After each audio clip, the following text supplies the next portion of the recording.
Then next നമ്മൾ discuss ചെയ്യാൻ പോകുന്നത് യൂണിറ്റ് 3 ആയിട്ടുള്ള emergence of forms in American drama എന്നുള്ള ആ ഒരു ഏരിയ ആണ്. സോ ഈ ഒരു ഏരിയയിൽ അമേരിക്കൻ ഡ്രാമയുടെ വ്യത്യസ്ത തലത്തിലുള്ള ഒരു വളർച്ചയെക്കുറിച്ചാണ് നമ്മൾ ഡിസ്കസ് ചെയ്യാൻ പോകുന്നത്. So let's go through the slide. Drama origin and structure. Drama is an ancient art form that has existed globally for thousands of years. The origin of drama can be tracked back to 4th century BC. In Greece, Greek drama began with choral celebrations honoring the god Dionysus and started as a religious pageant. The choric elements from Greek drama influenced American dramatists like Thornton Wilder, Eugene O'Neill, and Arthur Miller. Aristotle's Poetics is the earliest and most influential work on dramaturgy, especially tragedy. ഒരുപാട് കാലങ്ങളായിട്ട് drama എന്നുള്ളൊരു കലാരൂപങ്ങളിൽ വെച്ച് ഏറ്റവും പ്രധാനപ്പെട്ട ഒരു art ഫോമായിട്ട് കണക്കാക്കപ്പെടുന്നു. So നാടകത്തിൻ്റെ ഉത്ഭവം എന്ന് പറയുന്നത് 4th സെഞ്ച്വറി BC-യിലാണ്. സോ ഈ ഗ്രീക്ക് ഡ്രാമകളുടെയൊക്കെ ഉത്ഭവം എന്ന് പറയുന്നത് അവരുടെ ഗോഡായിട്ടുള്ള ഗോഡ് ഡയോണിസസിനെ കുറിച്ചിങ്ങനെ പാടുന്ന പാട്ടുകളിലൂടെ ഒക്കെയാണ് ഗ്രീക്ക് ഡ്രാമയുടെ ഉത്ഭവം ഉണ്ടായിട്ടുണ്ടായിരുന്നത്. So Thornton Wilder, Eugene O'Neill and Arthur Miller ഇവരുടെയൊക്കെ വർക്കിൽ നമുക്ക് ഈ ഒരു ഗ്രീക്ക് ഇൻഫ്ലുവൻസ് നമുക്ക് കാണാൻ സാധിക്കും. അരിസ്റ്റോട്ടിൽ എഴുതിയിട്ടുള്ള പോയറ്റിക്സ് എന്നുള്ള ഒരു വർക്കാണ് ഡ്രാമയുടെ ആ തുടക്കം എന്ന് അറിയപ്പെടുന്നത്. മാത്രമല്ല ആർതർ മില്ലറിൻ്റെതും യുജീൻ ഓനീലിൻ്റെതും മാക്സ്വെൽ ആൻഡ്രൂസൻ്റെ ഒക്കെ വർക്കുകളിൽ അരിസ്റ്റോട്ടലിൻ്റെ പോയറ്റിക്സുമായിട്ട് ബന്ധപ്പെട്ടിട്ടുള്ള ഒരുപാട് ടേംസൊക്കെ നമുക്കതിൽ കാണാൻ സാധിക്കും. Freytag, a German dramatist, explained plot structure using Freytag pyramid.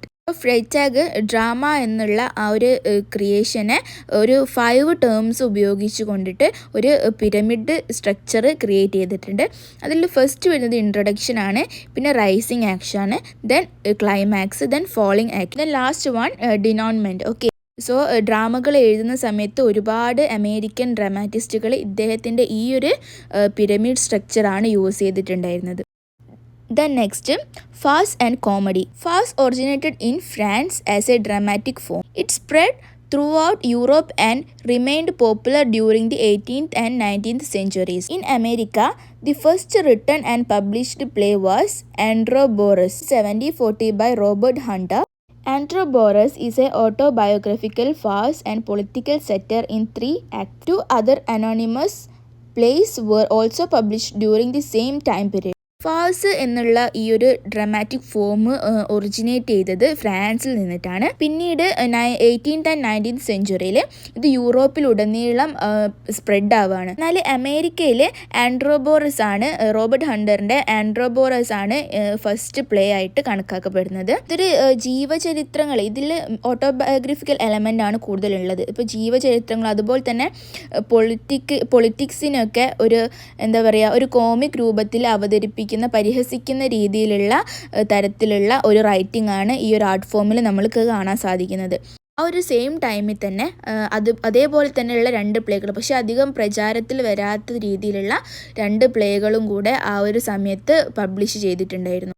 Then next one, musical. Musicals originated from opera and a light entertainment from called vaudeville.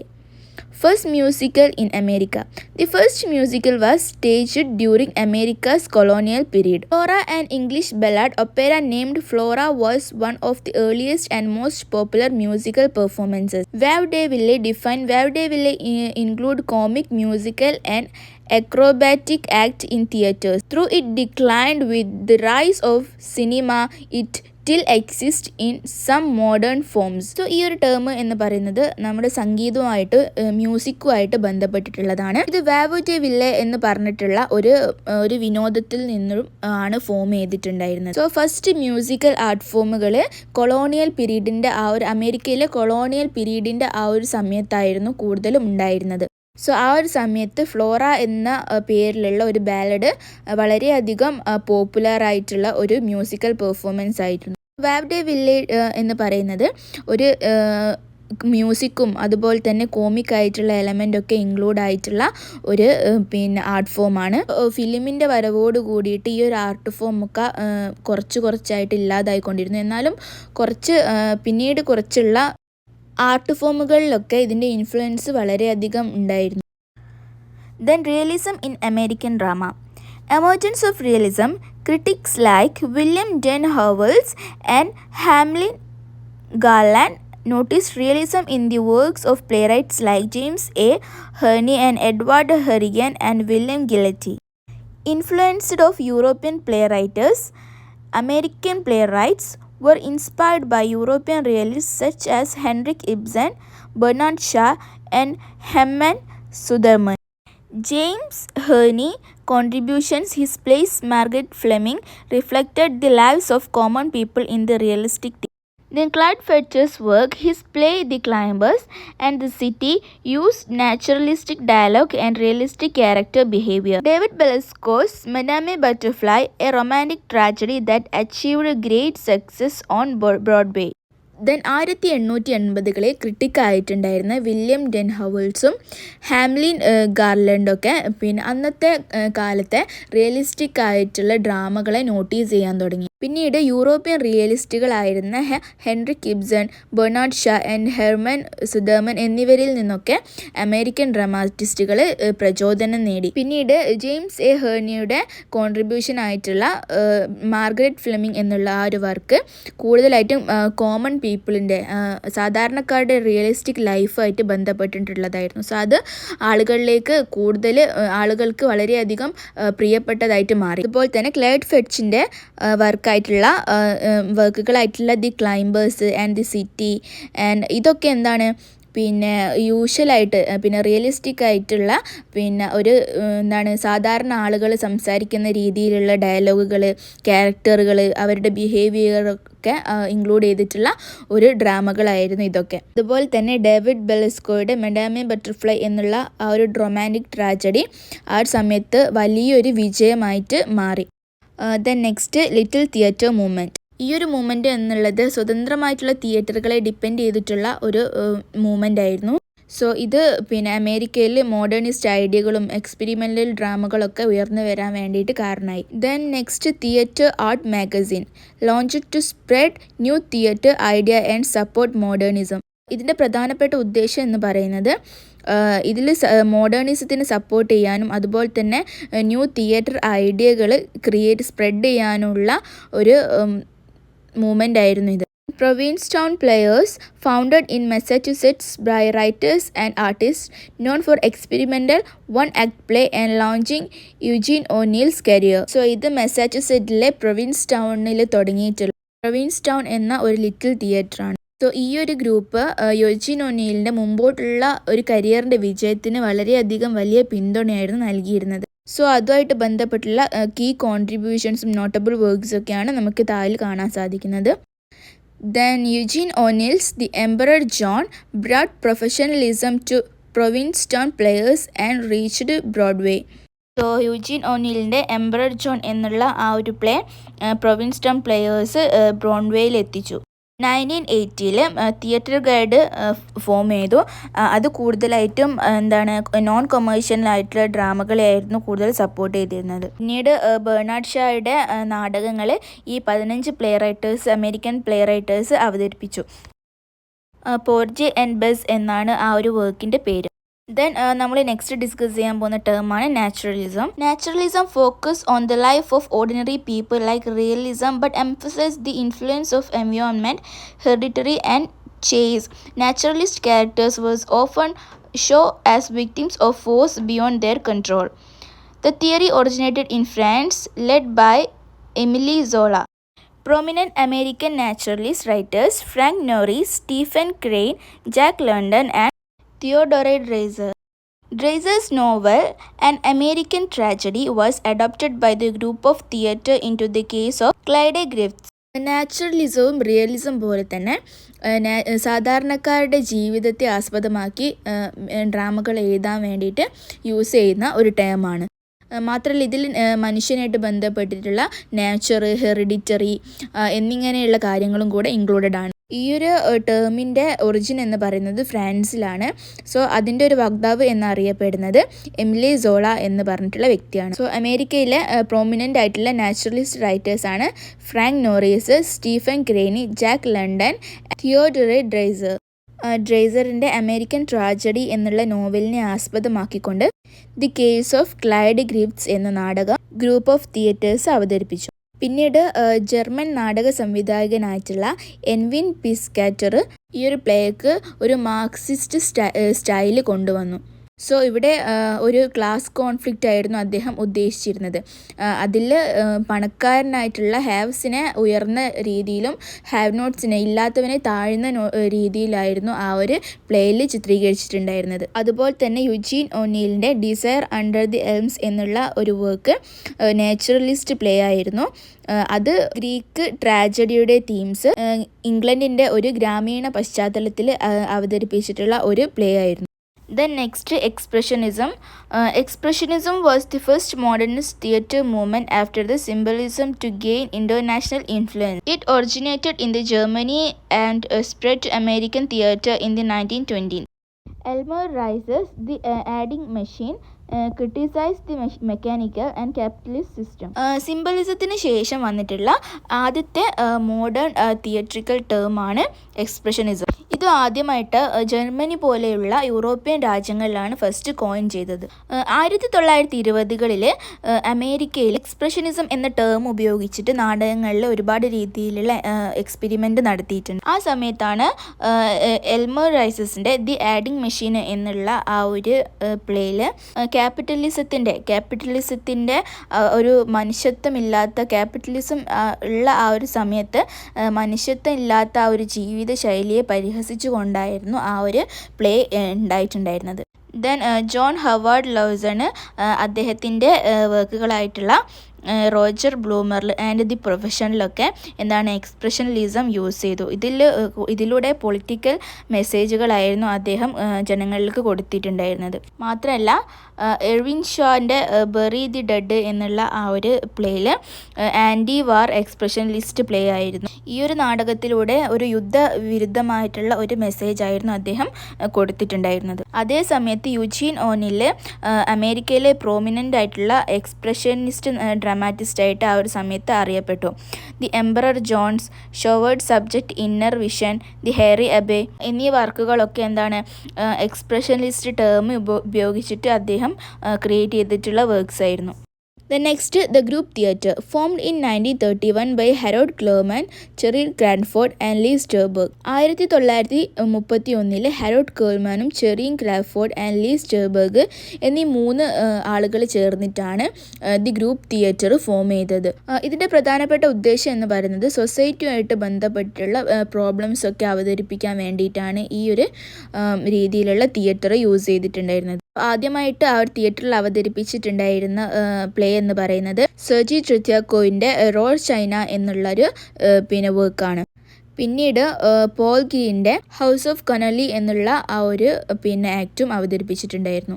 പിന്നീട് ക്ലെയർ, പോൾ സിഫ്റ്റൺ എന്നിവരുടെ 1931 എന്ന നാടകവും ജോൺ ഹവാർഡ് ലോസന്റെ സക്സസ് സ്റ്റോറി എന്നുള്ള ആ ഒരു പ്ലേയും അവതരിപ്പിച്ചിട്ടുണ്ടായിരുന്നു. So ഇതൊക്കെ ഈ ഒരു ഗ്രൂപ്പിന്റെ വലിയ രീതിയിലുള്ള ഒരു വിജയത്തിന് കാരണമാണ്. Then next, federal theatre project.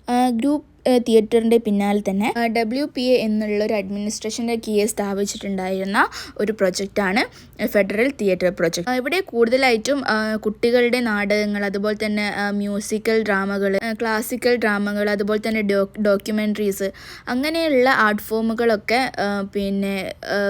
Publish ചെയ്യാനുള്ള തരത്തിലുള്ള ഒരു തിയേറ്റർ ആയിരുന്നു. അതുപോലെ തന്നെ ഇവിടെ യുവതലമുറകൾക്ക് വേണ്ടിയിട്ടുള്ള കലാരൂപങ്ങളും അതുപോലെ തന്നെ കറുത്ത വിഭാഗങ്ങളായിട്ടുള്ള ആളുകളുടെ ക്രിയേറ്റിവിറ്റികളൊക്കെ പബ്ലിഷ് ചെയ്യുന്ന അല്ലെ കാണിക്കുന്ന ഒരു തരത്തിലുള്ളൊരു തിയേറ്റർ പ്രൊജക്റ്റായിരുന്നു FTP പ്രൊജക്റ്റ്. എന്നാൽ 1939 അമേരിക്കൻ കോൺഗ്രസ് ചില കാരണങ്ങളാൽ അത് ആ ഒരു പ്രൊജക്റ്റ് നിർത്തലാക്കുകയും ചെയ്തിട്ടുണ്ട്.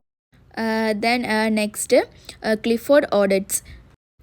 His playwriting for Lefty became legendary in American theatre. Set during a taxi drivers union meeting, dramatizing the path to a workers' strike. use flashbacks and audience plans to enhance realism. The group theatre also staged his other plays, Awake and Sing, Till the Day I Die, Paradise Lost, and Golden Boy. Create agitprop theatre inspired by German and Russian revolutionary drama. His leftist ideology influenced new left and liberal writers of the 1970s and 1980s. Clifford ഓഡറ്റ്സിൻ്റെ his play writing for Lefty എന്നുള്ള ആ ഒരു drama American തിയേറ്ററിൻ്റെ ഒരു legendary ആയിട്ടുള്ള ഒരു play ആയിട്ട് മാറിയിരുന്നു. അദ്ദേഹത്തിൻ്റെ വർക്കിലൊക്കെ ഒരു ഫ്ലാഷ് ബാക്ക് മെത്തേഡ്, അതുപോലെ തന്നെ ഓഡിയൻസ് പ്ലാൻസ് എന്നിങ്ങനെയുള്ള ടെക്നിക്സൊക്കെ യൂസ് ചെയ്തിട്ടുണ്ടായിരുന്നു. സോ അതുകൊണ്ട് തന്നെ അത് റിയലിസത്തിനെ ഒന്നും കൂടെ എൻഹാൻസ് ചെയ്തു. ദെൻ അദ്ദേഹത്തിൻ്റെ വർക്കായിട്ടുള്ള Awake and Sing, till the Day I Die, Paradise Lost, the Golden Boy എന്നിങ്ങനെയുള്ള വർക്കുകളൊക്കെ ഗ്രൂപ്പ് ഓഫ് തിയേറ്ററിലായിരുന്നു അവതരിപ്പിച്ചിട്ടുണ്ടായിരുന്നത്. സോ അദ്ദേഹം ക്രിയേറ്റ് ചെയ്തിട്ടുള്ള ഒരു തിയേറ്ററാണ് അഗിറ്റ്പ്രോപ്പ് തിയേറ്റർ. ഇത് ജർമ്മൻ ആൻഡ് റഷ്യൻ റവല്യൂഷൻ ഡ്രാമകളിൽ നിന്നും ഇൻസ്പയർഡ് ചെയ്തിട്ട് അദ്ദേഹം ക്രിയേറ്റ് ചെയ്തിട്ടുള്ള ഒരു തിയേറ്ററാണ്. And 19th and 17th and 19th and 18th സെഞ്ച്വറിയിലെ new left and liberal writers അദ്ദേഹത്തിൻ്റെ ഒരു ലെഫ്റ്റ് ഐഡിയോളജിയിൽ നിന്ന് ഇൻസ്പയർഡ് ആയിട്ട് ഒരുപാട് വർക്കുകൾ എഴുതിയിട്ടുണ്ടായിരുന്നു. സോ നെക്സ്റ്റ് നമ്മൾ 20th സെഞ്ച്വറി അമേരിക്കൻ തിയേറ്ററിൽ വളരെ അധികം ഇമ്പോർട്ടൻ്റ് ആയിട്ടുള്ള കുറച്ച് വ്യക്തികളെ കുറിച്ചിട്ടാണ് പഠിക്കാൻ പോകുന്നത്. First one, Eugene O'Neill. So ഇദ്ദേഹം ജനിച്ചത് ഐറിഷ് അമേരിക്കൻ, വളരെ ഫേമസ് ആയിട്ടുള്ള ഐറിഷ് അമേരിക്കൻ ആക്ടർ ആയിട്ടുള്ള ജെയിംസ് ഓനെലിൻ്റെയും മേരി ഒരുപാട് ഇമോഷണൽ തീംസൊക്കെ എക്സ്പ്രസ് ചെയ്യുന്ന രീതിയിലുള്ള ഓട്ടോബയോഗ്രഫിക്കൽ എലമെൻ്റ് ആയിരുന്നു അദ്ദേഹത്തിൻ്റെ വർക്കുകളിൽ കൂടുതലായിട്ടുള്ളത്. അദ്ദേഹത്തിൻ്റെ മേജർ വർക്കാണ് the Emperor John, then Desire Under the Elms and all of ചിലും ഗോഡ് വിങ്സ്. ഇത്രയാണ് അദ്ദേഹത്തിൻ്റെ ഇമ്പോർട്ടൻ്റ് ആയിട്ടുള്ള വർക്കുകൾ. ദെൻ നെക്സ്റ്റ് ടെന്നിസ് വില്യംസ് ആണ്. സോ ഇദ്ദേഹത്തിൻ്റെ വർക്കുകൾ കൂടുതലായിട്ടും ഇമോഷൻസിനെ ബേസ് ചെയ്തിട്ടാണ്. സോ സെക്ഷുവാലിറ്റി, അതുപോലെ തന്നെ ഡാർക്ക്നെസ്, ഡാർക്ക് ലൈഫ്സ്, അങ്ങനെയുള്ള കാര്യങ്ങളൊക്കെ, രോഗങ്ങൾ, അങ്ങനെയുള്ള കാര്യങ്ങളെയൊക്കെ പോർട്രേറ്റ് ചെയ്തിട്ടാണ് അദ്ദേഹത്തിൻ്റെ വർക്കുകൾ ഉണ്ടായത്. അദ്ദേഹത്തിൻ്റെ കോളേജ് കാലഘട്ടങ്ങളിലാണ് അദ്ദേഹം റൈറ്റിങ്സ് ഒക്കെ എഴുതാൻ വേണ്ടിയിട്ട് സ്റ്റാർട്ട് ചെയ്തിട്ടുണ്ടായിരുന്നത്.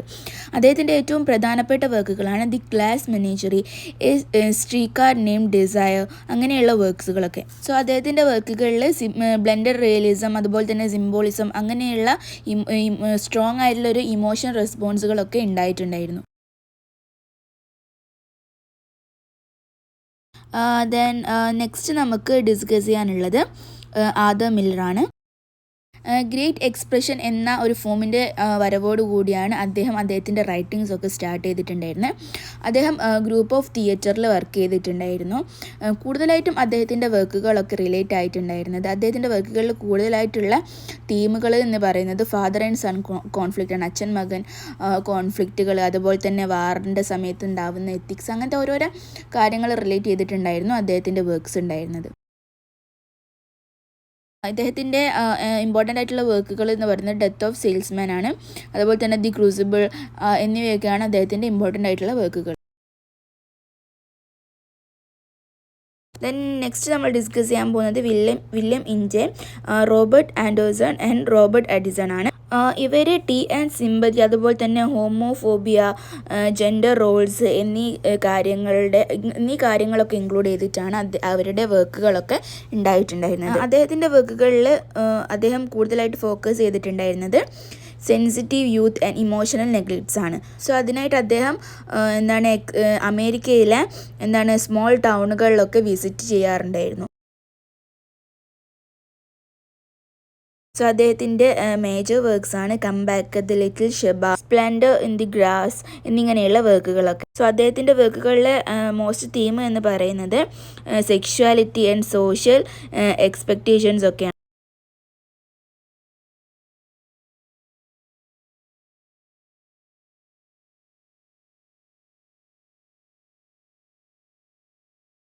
ദെൻ നെക്സ്റ്റ് നമുക്ക് ഡിസ്കസ് ചെയ്യാനുള്ളത് ഈ ഒരു ഏരിയയിലുള്ള കുറച്ച് ടേംസ് ആണ്. മോഡേണിസം, സെറിയലിസം, അങ്ങനെയുള്ള കുറച്ച് ടേംസ് ആണ്.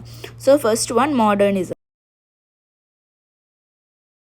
മോഡേണിസം എന്ന് പറയുന്നത് 20th and 19th സെഞ്ച്വറിയിൽ കലകൾക്ക് ഉണ്ടായിട്ടുണ്ടായിരുന്ന മാറ്റത്തെ കുറിച്ചിട്ടാണ് പറയുന്നത്.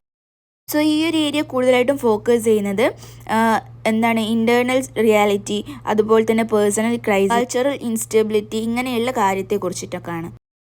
ദെൻ നെക്സ്റ്റ് നമ്മൾ ഡിസ്കസ് ചെയ്യാൻ പോകുന്നത് സർറിയലിസമാണ്.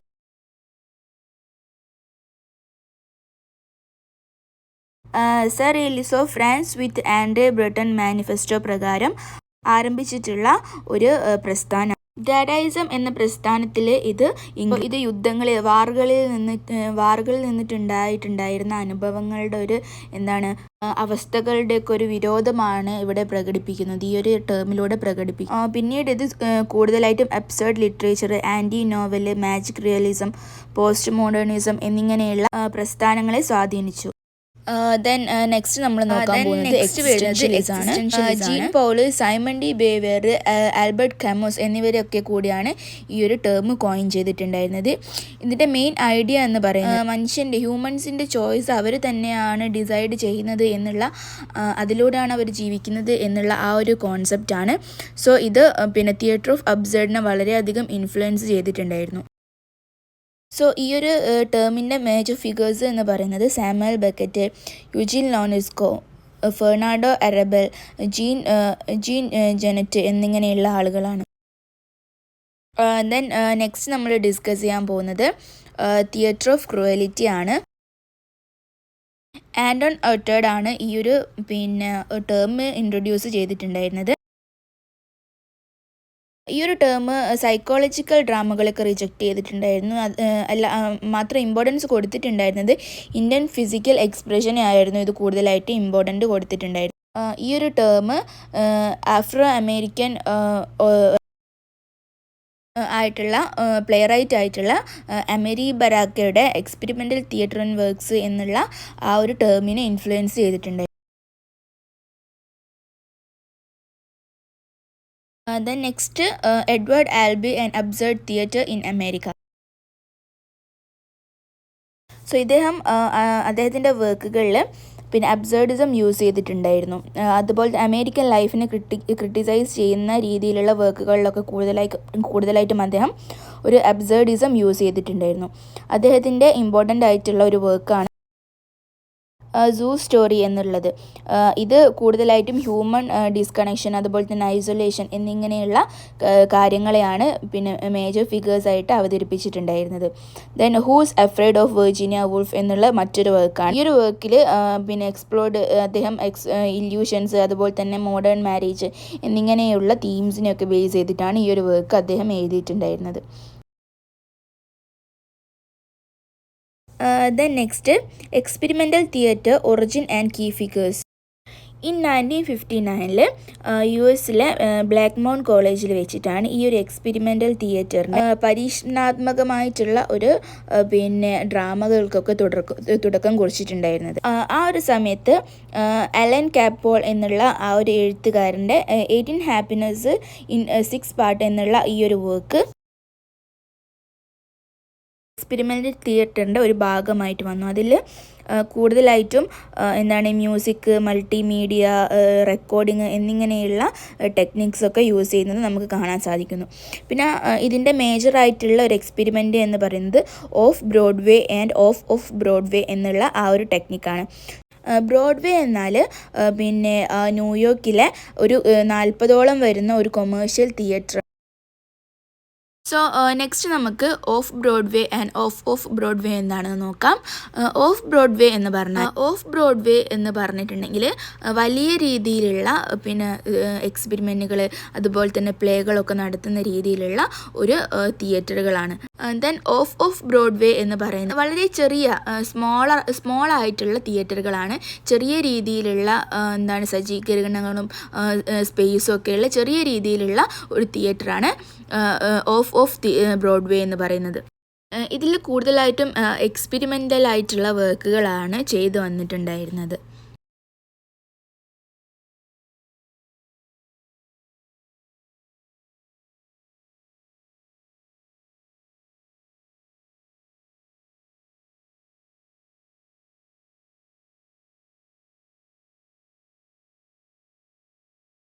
ദെൻ നെക്സ്റ്റ് നമ്മൾ ഡിസ്കസ് ചെയ്യാൻ പോകുന്നത് മേജർ എക്സ്പെരിമെൻ്റൽ തിയേറ്റർ ഗ്രൂപ്പാണ്. ഫസ്റ്റ് വണ്ണാണ് വൂസ്റ്റർ ഗ്രൂപ്പ്സ്. ഈ ഒരു തിയേറ്റർ കൂടുതലായിട്ടും ക്ലാസിക്കൽ വർക്ക്സ്, അതുപോലെ തന്നെ ടെക്നോളജീസ് യൂസ് ചെയ്തിട്ടുള്ള വീഡിയോസ്, അതുപോലുള്ള ആംപ്ലിഫൈഡ് ആയിട്ടുള്ള വോയിസുകളൊക്കെ യൂസ് ചെയ്തിട്ട് പിന്നെ നാടകങ്ങൾ ക്രിയേറ്റ് ചെയ്യാൻ വേണ്ടിയിട്ട് എക്സ്പെരിമെൻറ്റ് ചെയ്യുന്ന രീതിയിലുള്ള ഒരു group. Then next, Engraded Arts come. Then Richard Foreman's Ontological Hysteric Theatre.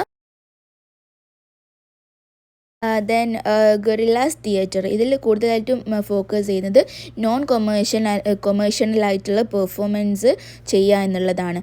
അതിൽ കൂടുതലായിട്ടും political and social issues focus ചെയ്തിട്ടുള്ള വർക്കുകളായിരുന്നു. എന്നാൽ റിച്ചാർഡ് ഫോർമാൻ്റെ കൂടുതലായിട്ടും നെഗറ്റീവ്സ് ആംപ്ലിഫൈഡുള്ള സൗണ്ട്, വോയിസ്, വീഡിയോ എന്നിങ്ങനെയുള്ള കാര്യങ്ങൾ ഇൻക്ലൂഡ് ചെയ്തിട്ടുള്ളതുമായിരുന്നു. ദെൻ നെക്സ്റ്റ് നമ്മൾ ഡിസ്കസ് ചെയ്യാൻ പോകുന്നത് അമേരിക്കൻ തിയേറ്ററിലുള്ള ഒരു മേജർ ഫിഗേഴ്സാണ്. First one Paddy Chayefsky, David Mamet, John Guare, Tony Kushner, Joseph Papp. ഇവരൊക്കെയാണ്. ഇവരുടെ വർക്കുകളും ഇവരെക്കുറിച്ചൊക്കെ നമ്മൾ മുമ്പ് ഡിസ്കസ് ചെയ്തിട്ടുണ്ട്. അപ്പോൾ നിങ്ങളത് നന്നായിട്ട് കേൾക്കുക, എന്നിട്ട് അത് ഡീറ്റെയിൽ ആയിട്ട് പഠിക്കുക.